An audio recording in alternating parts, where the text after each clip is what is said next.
हरे कृष्ण हजुरलाई स्वागत छ मेरो च्यानलमा। अनि हजुरहरू सबैजना सन्चै हुनुहुन्छ होला। कृष्ण भगवानजीको कृपाले गर्दाखेरि सबैजना तन्दुरुस्त बलवान एकदमै स्ट्रङ हुनुहुन्छ, यसमा कुनै डाउट नै छैन। आज चाहिँ म हजुरहरूलाई चाहिँ जयध्वनि उच्चारण गरेर सुनाउन गइरहेको छु, जुन एकदमै मनलाई शान्ति ल्याउँछ। हजुरहरूले चाहिँ लास्टमा जय जय मात्र भने पनि पुग्छ है त। ल म सुरु गरेँ। जय विष्णुपाद परमहंस परिव्राकाचार्य स्तुत श्री श्रीमद अभय चरणारविंद ऐसी भक्ति वेदांत स्वामी प्रभुपाद की जय।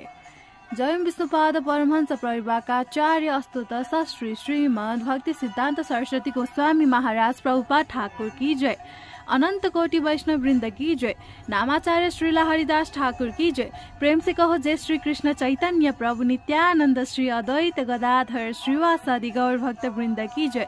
श्री श्री राधा कृष्ण गोप गोपीनाथ श्याम कुंड राधा कुंड गिरी गोवर्धन की जय। वृंदावन धाम की जय। नवद्वीप धाम की जय। मथुरा धाम की जय। जगन्नाथपुरी धाम की जय। द्वारिका धाम की जय। गंगा माई की जय। यमुना माई की जय। भक्ति देवी की जय। तुलसी देवी की जय। समवेत भक्त वृन्द की जय। गौर प्रेमानन्दे हरि हरि बोल। हरे कृष्ण। हजुरलाई पक्कै पनि रमाइलो लाग्यो होला जय जय भन्दाखेरि। एकदमै मेरो फेस पनि एकदमै ब्राइट भएको छ, एकदमै साइनिङ हैन, अनि रेड रेड भएको छ जयध्वनि उच्चारण गरेर। हजुरहरूको फेस चाहिँ कस्तो भएको छ प्लिज हजुरहरूले कमेन्ट गर्न सक्नुहुन्छ। Hare Krishna. Good night all of you.